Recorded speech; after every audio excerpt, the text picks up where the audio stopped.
som do livro de Marcos, do Evangelho de Marcos. Nós chegamos então ao verso de número 12. Marcos, capítulo 1, apenas dois versos, versos 1 e verso 12 e verso 13. Marcos, capítulo 1, versículos 12 e 13. Diz assim a palavra do nosso Deus: recebamos com fé e com muita atenção e reverência. Eu vou pedir para a igreja, no nosso costume, mas eu pedi para que a igreja fique de pé em reverência à palavra do nosso Senhor, somente nessa leitura. E logo o Espírito o impeliu para o deserto, onde permaneceu 40 dias, sendo tentado por Satanás. Estava com as feras, mas os anjos o serviam.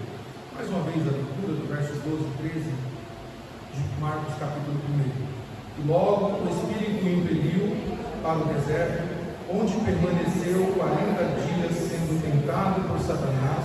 Estava com as feras, mas os anjos o serviam. Poderia sentar, meus irmãos? Os irmãos, há uma canção no hinário, na harpa cristã, hinário usado pelas Assembleias de Deus em grande parte, que diz assim: tentado não cedas, ceder é pecar, melhor e mais nobre será triunfar. Coragem, ó crente, domina teu mal, Deus pode livrar-te da queda fatal.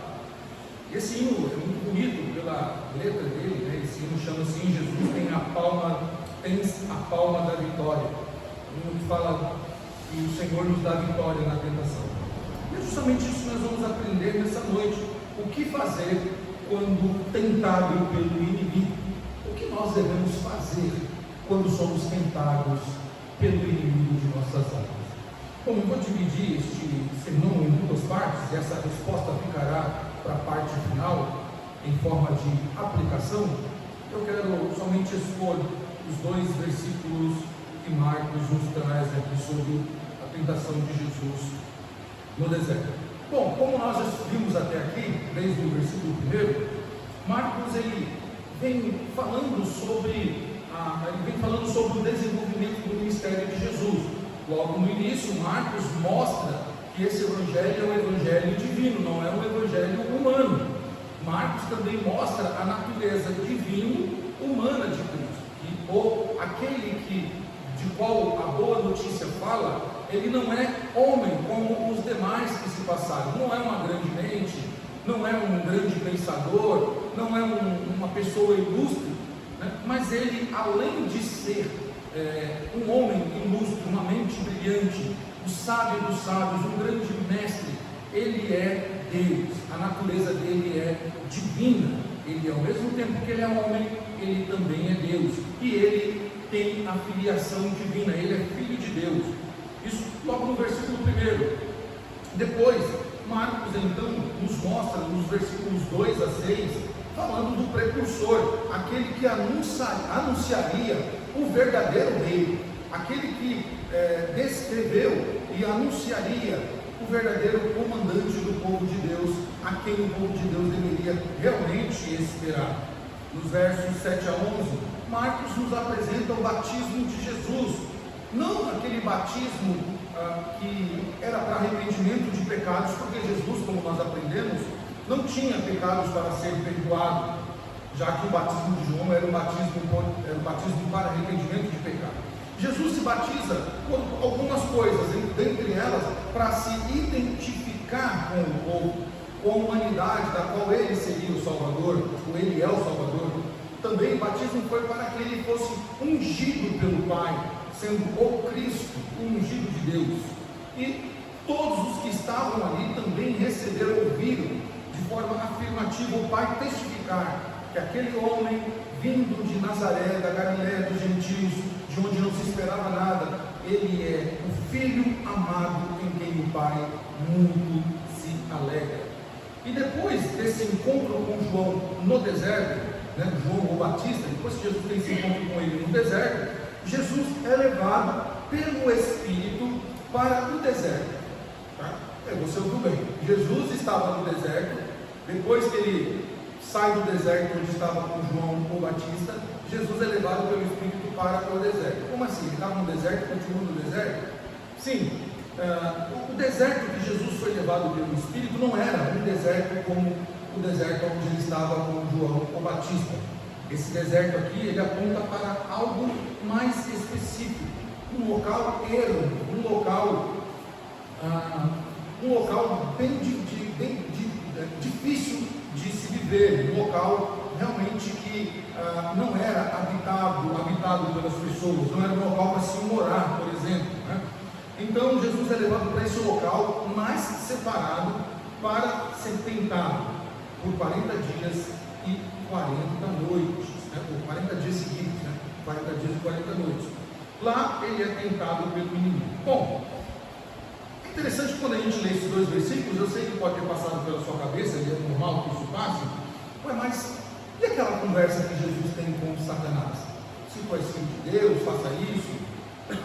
Se tu és filho de Deus, faça aquilo, como nós lemos na liturgia, como foi lido na liturgia no Evangelho de Mateus. Meus irmãos, Mateus e Lucas, eles exploram este evento entre Jesus e o diabo, dando detalhes dessa conversa, tratando dos pormenores dessa conversa, do que ocorreu entre esse diálogo, vamos chamar de diálogo, entre Jesus e aquilo que o inimigo apresentou, ou seja, os confrontos da investida do inimigo contra o nosso Senhor. Mateus e Lucas, eles exploram mais os detalhes. Marcos, ele é econômico. Marcos, ele resume apenas em duas linhas aquele encontro entre Jesus e Satanás. Marcos apenas diz que depois de logo o Espírito o impeliu para o deserto, né? E ali onde permaneceu 40 dias sendo tentado por Satanás, e as feras estavam ali, mas os anjos o serviram. Isso que Marcos resume aquele tempo em que Jesus ficou, esses 40 dias que Jesus ficou sendo tentado no deserto. Bom, o que nós podemos ver aqui, meus irmãos, neste evento narrado não só por Marcos, mas por Mateus e também por Lucas, nós podemos encontrar aqui o que nós chamamos na teologia de paralelismo, tá? Com a história do Antigo Testamento. Há um paralelismo entre este evento de Jesus com o ocorrido pelo povo de Deus lá no deserto. Bom, primeiro nós vamos ver que o povo de Deus, Israel, que é chamado de filho de Deus lá em Êxodo, Israel vai para o deserto também, assim como Jesus está. E antes disso, meus irmãos, é preciso que nós entendamos que na Bíblia, deserto é local de sofrimento. Sempre que nós olhamos para algum evento em que alguém está sofrendo, que alguém está fugindo, ou que alguém está padecendo alguma coisa, ele está numa região deserta, numa região de um chamado deserto. Então, o deserto é local de sofrimento. Nós usamos essa expressão, né? O crente gosta de usar, não sei se hoje usa muito, mas antigamente, quando algumas pessoas estavam passando na prova, estavam passando por dificuldades, ou por algumas investidas do diabo, a pessoa diz assim: meu irmão, olha para mim que eu estou no deserto. Eu estou num deserto e só Deus para me livrar de lá. Porque deserto é isso, é local de sofrimento, tá? E a gente vê isso em várias histórias da Bíblia. Então lá no Antigo Testamento, olhando para esse paralelismo entre a história do povo de Israel, o Filho de Deus no Antigo Testamento, e Jesus Cristo, o Filho de Deus aqui no Novo Testamento, nós vamos ver aqui os filhos de Deus, ou Filho de Deus, o povo de Deus, Israel, peregrinou em um deserto durante 40 anos, e sendo provado naquele deserto por 40 anos. O livro de Êxodo e Números, praticamente, Deuteronômio é mais uma repetição. O livro de Êxodo e Números mostra o período de provação, de tentação que aquele povo teve durante toda a trajetória. Por 40 anos aquele povo foi provado, foi tentado. Aqui, onde nós lemos o livro do Evangelho de Marcos, Jesus, o Filho de Deus, ele também está no deserto sendo tentado 40 dias. Olha que interessante. Israel, o Filho de Deus, deserto 40 anos. Jesus, o Filho de Deus, deserto 40 dias. Então há um paralelismo aqui. Mas há um outro paralelismo também aqui que nós vemos nessa história, nas primeiras páginas da história do ministério de Jesus. Paulo, lá em 1 Coríntios capítulo 10, nós vamos ler os versos 1 e 2, Paulo ele diz que o povo de Deus, quando sai do Egito e atravessa o mar para fugir dos egípcios, Paulo entende que aquele evento foi um batismo. Tá? Então, antes deles irem para o deserto, eles precisavam ser batizados, tá? Pelo Rio Jordão ali. Paulo chama isso de um batismo. E isso aconteceu com Jesus. Antes de Jesus ir ao deserto, Jesus foi batizado por João. Quer ver as palavras de Paulo? 1 Coríntios, capítulo de número 10. Se você quiser abrir lá ou anotar para ver depois. 1 Coríntios, capítulo de número 10, versos 1 e verso 2. Paulo diz assim: 1 de Coríntios,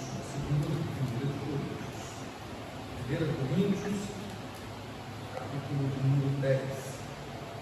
Paulo diz assim: ora, irmãos, eu não quero que ignoreis que nossos pais estiveram todos sob a nuvem, e todos passaram pelo mar, tendo sido todos batizados, assim na nuvem como no mar, com respeito a Moisés. Então veja, Paulo diz que aquilo foi um batismo. Tá? Lembrando que a palavra batismo, ou batizar, o verbo batizar, significa lavar. Tá? Então, quando você suja sua mão, você vai na torneira e batiza as suas mãos, você lava as suas mãos. Tá? Então, o Paulo entendeu que isso aconteceu lá, e por isso é esse paralelismo. Então, deserto, batismo, deserto. O povo fez isso lá no Antigo Testamento. Jesus faz isso aqui no Novo Testamento. Jesus é tentado no deserto por 40 dias. O povo de Israel é tentado no deserto por 40 anos. Tá? Israel foi ao deserto, assim como Jesus. Mas qual a grande diferença que nós temos nesse paralelismo que nós vemos aqui? O povo de Israel falhou. Ganguino, tentado serás, ceder é pecar. O povo de Israel cedeu e pecou. Foi tentado, cedeu e pecou. Jesus não. Jesus, ele foi levado para o deserto para ser tentado, mas ele, meus irmãos, foi levado também para vencer e humilhar o diabo. Isso. Jesus vai para ser tentado, mas ele vai para vencer Satanás e para o humilhar. E nós vamos ver isso daqui a pouquinho. Mas as investidas do diabo, meus irmãos, não pararam por aí. Nós vamos ver posteriormente que Satanás continuou as suas investidas contra Jesus.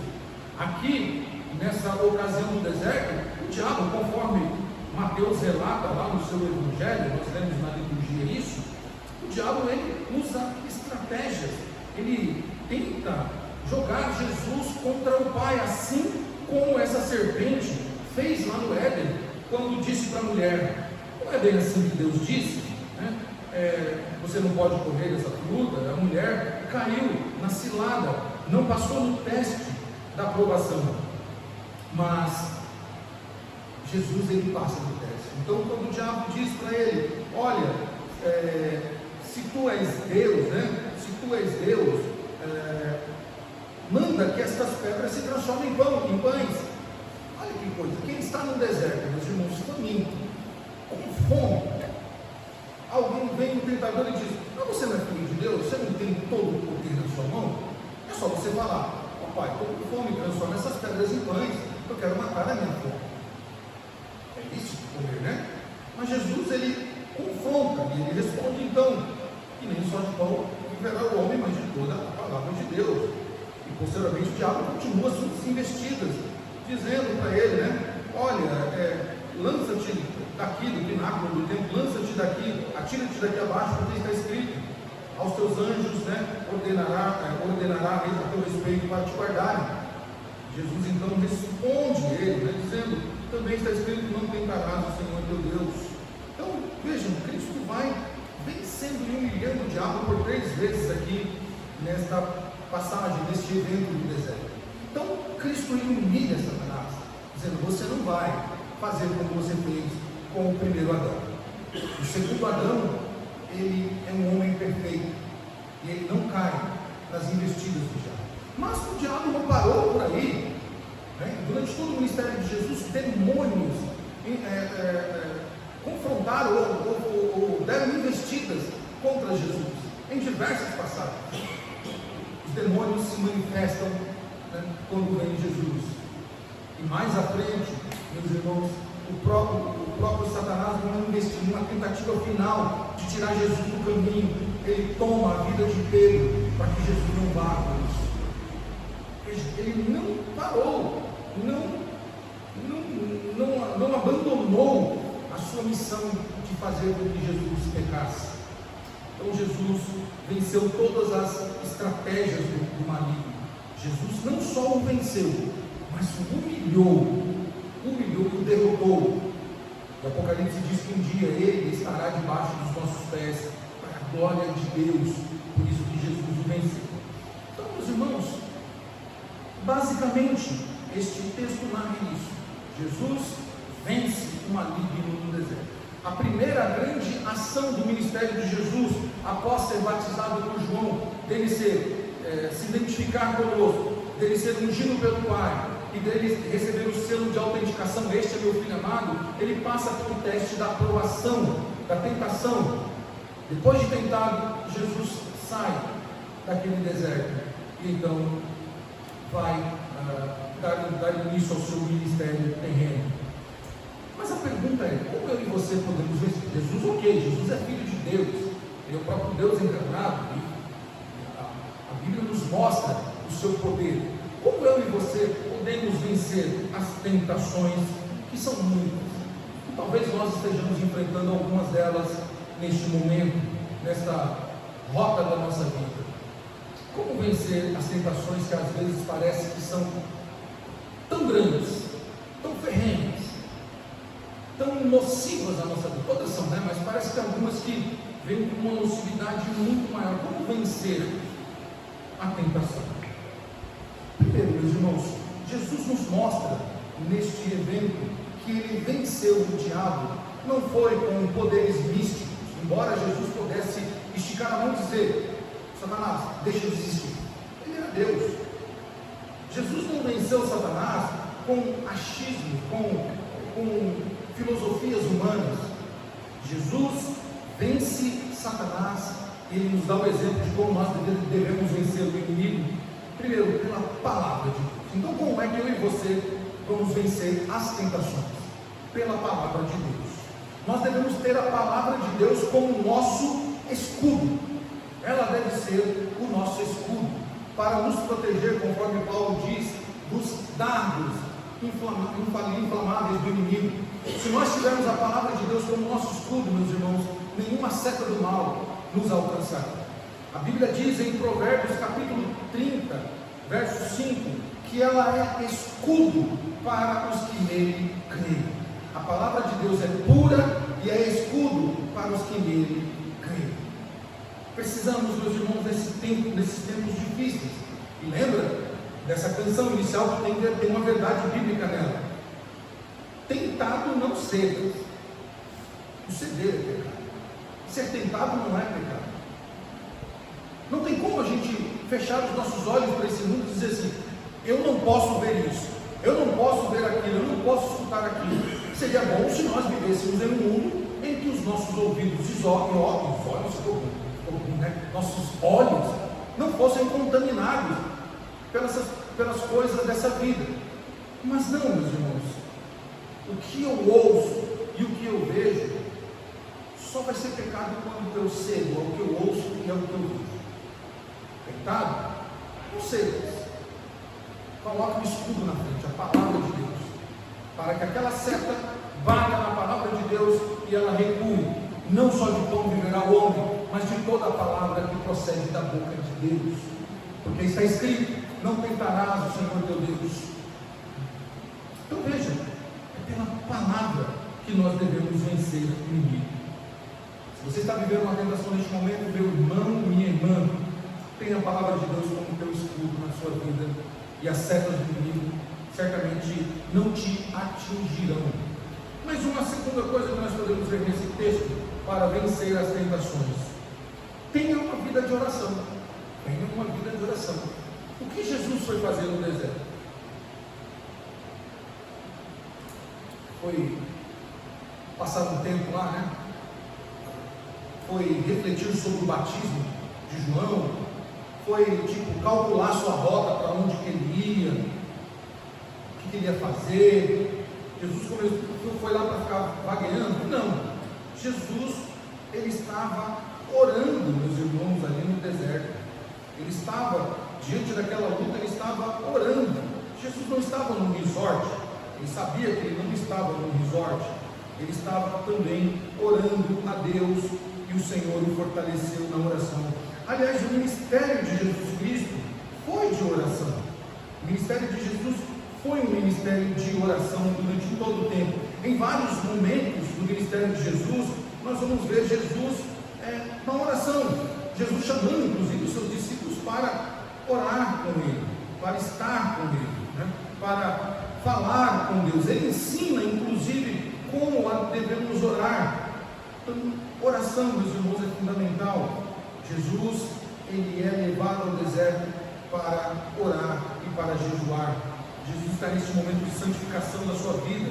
Salmo de número 34, meus irmãos, o salmista, ele diz algo fundamental e algo excelente para as nossas vidas sobre oração que nós devemos aplicar e colocar em nossas vidas. Salmo 34, verso 7, o salmista diz: o anjo do Senhor acampa-se ao redor do que os teme e os livra. Quando nós oramos ao Senhor, quando nós desenvolvemos uma vida de oração, meus irmãos, o Senhor, ele não deixa que o inimigo toque as suas mãos, as suas garras sobre nós. O Senhor coloca o anjo dele ao nosso lado, para que nenhum mal nos chegue, para que nada nos aconteça. Muitas vezes, meus irmãos, nós estamos andando por aí, ou entrando num ônibus, e sentado, colocando nosso fonezinho de ouvido ali, ouvindo uma bela música, sentamos e dormimos no ônibus e nem sabemos do que acontece no mundo espiritual. Quando dá a nossa hora de dormir, 9, 10 ou 11 horas, dependendo do horário que você dorme igual um bebê recém-nascido. Nós não sabemos do que acontece no mundo espiritual, não sabemos das tramas do inimigo, não sabemos dos planos do inimigo, enquanto nós estamos ali desprotegidos do inimigo. Quando saímos de nossa casa para ir para o trabalho, para ir para a escola, para ir para alguma visita, ou seja lá, podemos ir para a igreja, nós não temos ideia do que o inimigo tramou contra nós. Mas a nossa vida de oração, em constante oração com o Senhor, orando a todo tempo, como o apóstolo Paulo diz, faz com que o Senhor nos livre de todos os males que o inimigo trama contra mim e contra você. O Senhor nos protege, meus irmãos. O Senhor nos guarda como guardou Jesus neste momento de provação, neste momento de tentação no deserto. E então essa é uma ferramenta que eu e você devemos ter na nossa vida. Olha, meus irmãos, olha o tempo todo. Quando você deve parar de orar? Só o dia que você fechar os olhos para este mundo. Ore o tempo todo, desenvolva uma vida de oração. Ore com a igreja, venha para a igreja orar. Ore na sua casa, com a sua família. Ore com o seu cônjuge. Ore com os seus filhos. Ore com os seus netos. Ore com os seus amigos. Liga para alguém no meio do dia e fala: eu quero orar com você. É preciso orar. Mesmo entre os pastores, meus irmãos, há momentos de oração entre os pares.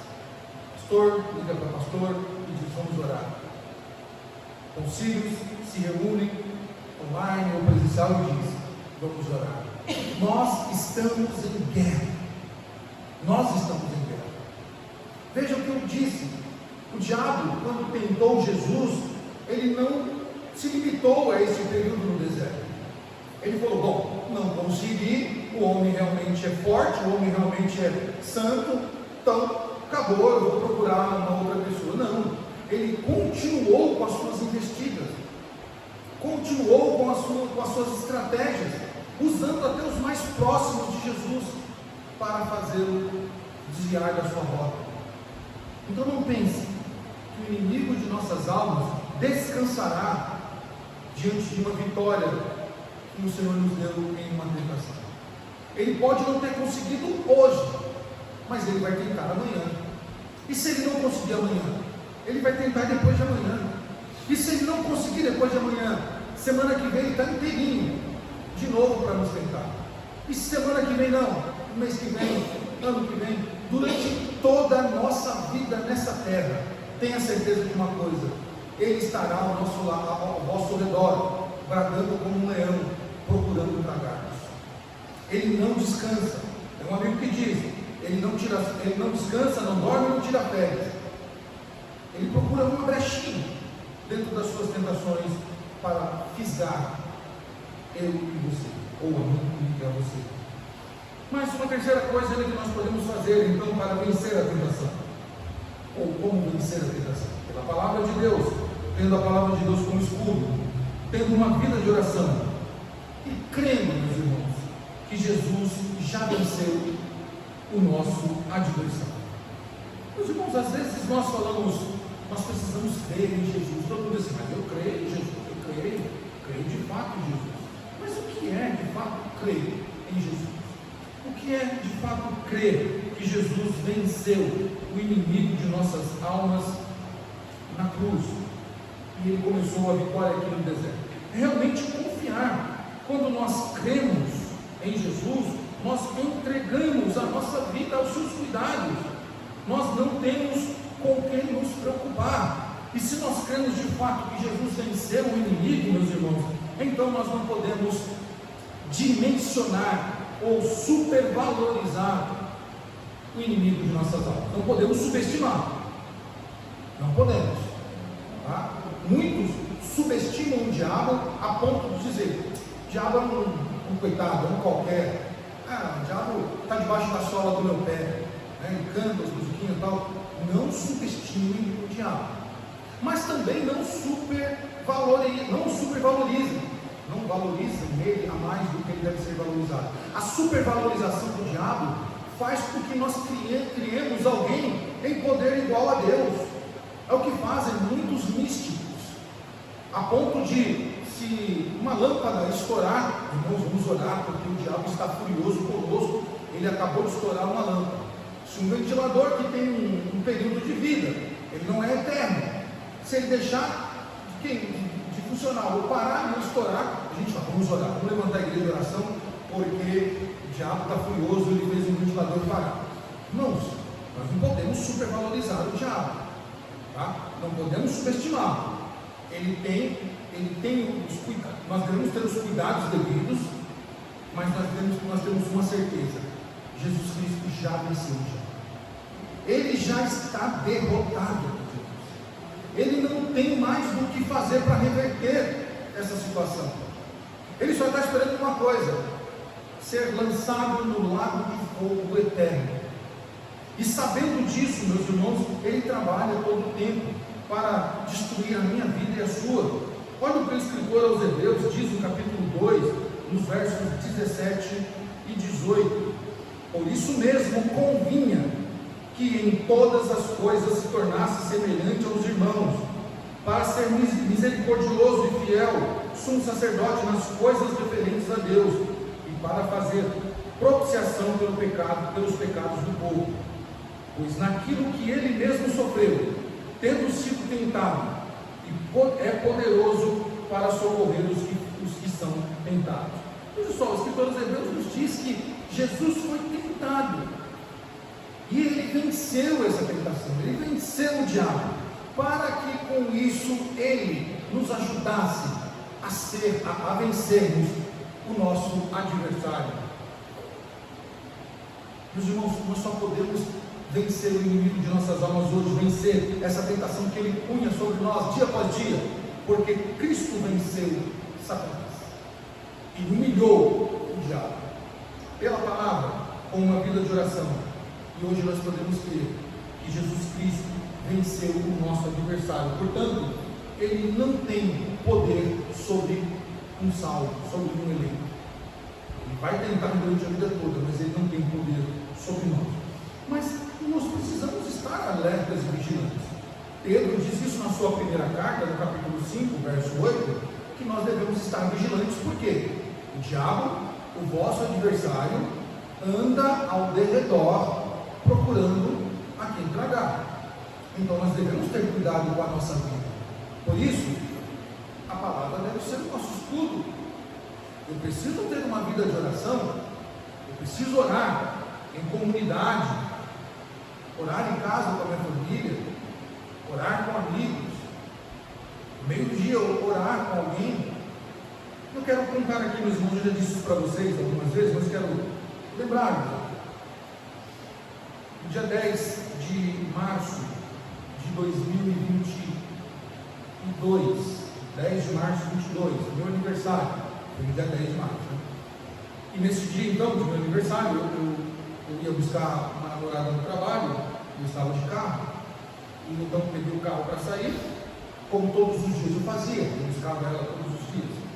E então, logo no começo do dia, um amigo, que hoje é seminarista, né, lá de cidade de São Paulo, Sérgio me ligou e falou assim: e aí, Samuca, tudo bem? Tudo bom, Sérgio?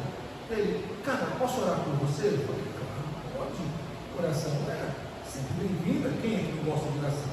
E ele então ora comigo e pede: Senhor, proteja Samuel, guarde Samuel de todo mal, livra ele das garras do diabo, livra ele de tudo que o diabo possa tentando fazer. Ele orou, abençoou a minha vida, etc. A oração foi longa, e graças a Deus por isso. E o dia seguiu. E então, no final do dia, eu vou buscar a menina no trabalho. E na volta, eu estou dirigindo um carro na Marginal Pinheiros e ouvindo uma música, né? Nós estávamos ouvindo uma live do pequeno grupo. E eu olho para frente, a marginal livre, o grupo tem uma distância daqui na porta, livre, não tinha nada na minha frente, nada, absolutamente nada. E eu faço esse movimento com a mão no volante, faço esse movimento para abaixar, para desligar o celular, porque nós estávamos conversando e o áudio estava nos atrapalhando. Questão assim de 3 segundos, e eu ouvi o grito dela, né? Ela gritou. Quando eu olhei, o caminhão estava a uma distância daqui no São Paulo. E eu não sei, meus irmãos, não sei como foi. Eu coloquei a mão no volante e joguei para o lado direito. E o carro fez isso. O carro saiu. Normalmente, quando você está em velocidade, eu estava acho que uns 80 por hora, mais ou menos, 80, 90, é o que permitia a via. Geralmente, quando você puxa o volante com muita velocidade, você vai, né, para o acostamento. Geralmente, você não consegue equilibrar. O carro fez literalmente isso, e ela é testemunha. Fez isso. Encaixou do lado do caminho. Meus irmãos, nós não iríamos sobreviver se batesse na traseira daquele caminhão. Não iríamos sobreviver.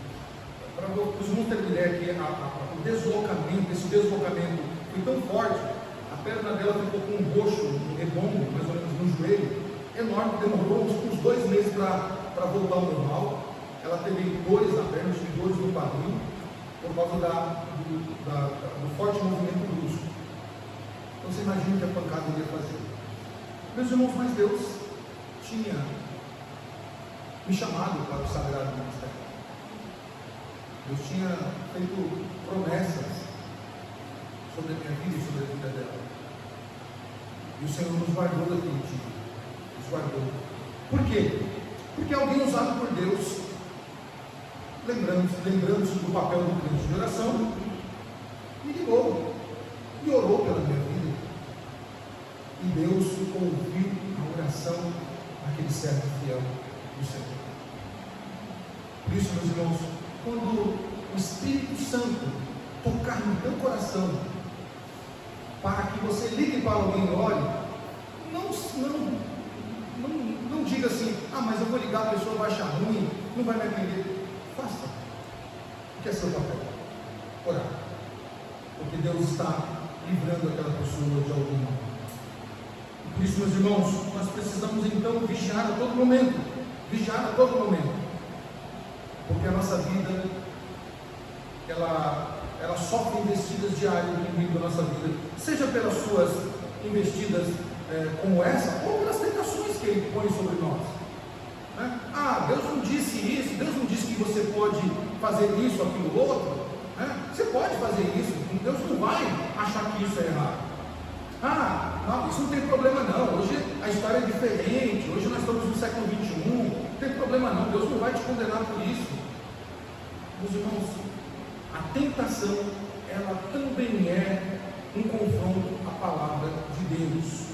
Foi isso que o diabo fez com Eva, foi isso que o diabo tentou fazer com Jesus, fazer com que Jesus, semelhante a Eva, negasse a palavra de Deus. Mas Jesus foi forte, Jesus mostrou que estando em Deus, nós somos fortalecidos para não cairmos na garra do diabo.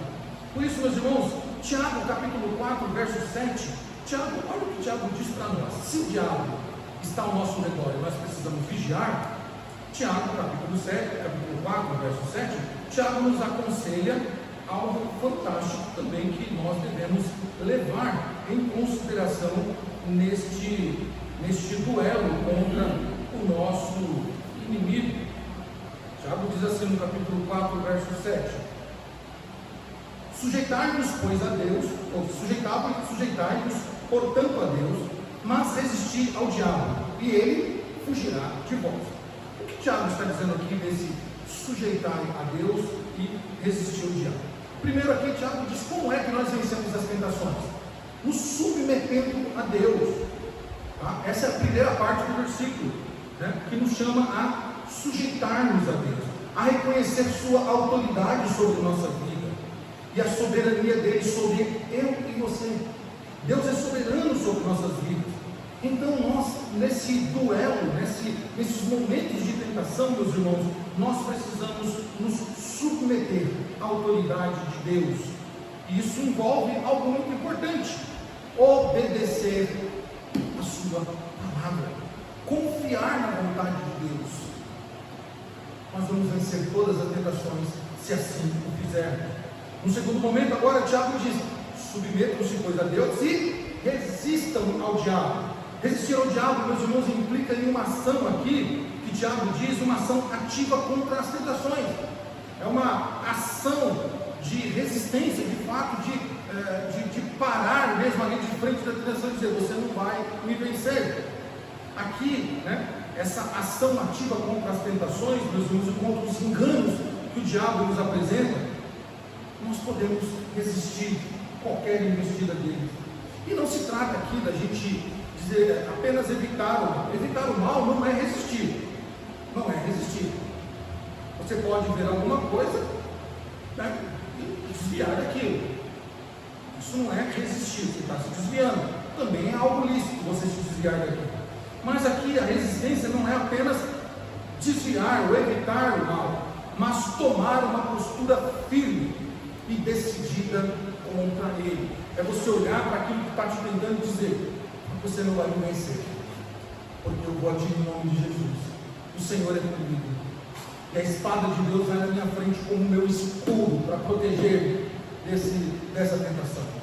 É uma postura de resistência, de firmeza e de decisão de que aquilo ali não vai te destruir, não vai te derrubar, porque você sabe quem está contigo e quem você é e para quem você foi chamado. E também Tiago diz que diante disso, dessa submissão, dessa resistência, há uma promessa. Qual é a promessa aqui? A promessa contida na última parte desse versículo, meus irmãos, é muito clara: resista ao diabo e ele vai fugir da gente, ele vai fugir de você, ele fugirá, né? Isso nos dá a certeza, meu irmão e minha irmã, que se eu e você permanecermos firmes, submissos a Deus e a sua palavra, o diabo e as suas investidas, todas as suas tentações, ele baterá em retirada. Pois foi assim que os evangelistas narram. Após o diabo ter tentado Jesus pela terceira vez, ele diz: e após isso o diabo deixou Jesus e voltou no tempo oportuno, até o tempo oportuno.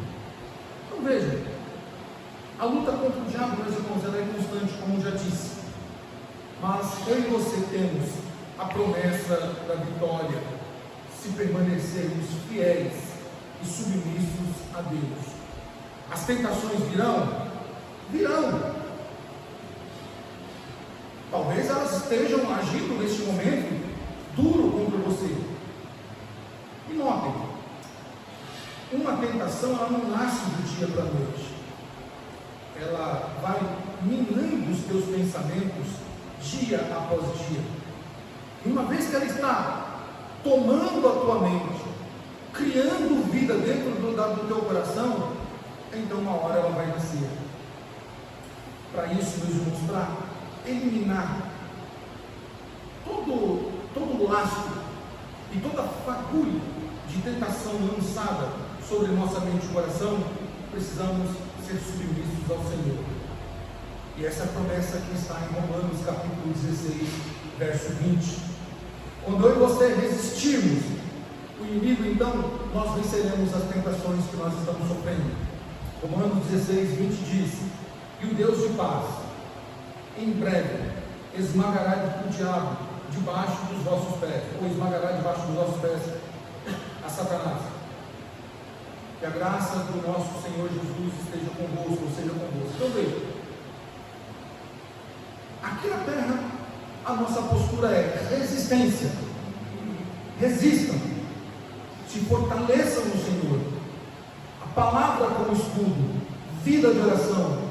Creia que Jesus já venceu o diabo, e então você resistirá e você vencerá todas as tentações que sobrevenham sobre vocês. É a única maneira de nós vencermos as tentações. Finalizo, meus irmãos, este sermão convidando você a ler comigo em pé, terminando esse sermão, Mateus capítulo 6, versos 9 até o 15. Jesus nos ensinou a orar, e essa oração também, ela fala que o Senhor não nos deixe cair em tentação. E nós vamos pedir nessa noite isso ao Senhor. Senhor, ouvimos a Tua palavra, cremos no que fomos ouvindo, no que ouvimos, portanto, livra-nos do mal, né? E nós leremos isso em uma só voz. Vamos ler todos juntos?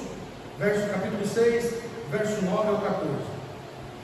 Portanto, vós orareis assim: Pai nosso que estás no céu, santificado seja o teu nome, venha o teu reino, faça-se a tua vontade, assim na terra como no céu.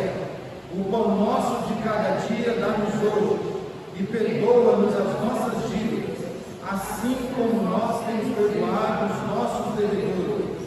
E não nos deixe cair em tentação, mas livra-nos do mal, pois teu é o reino,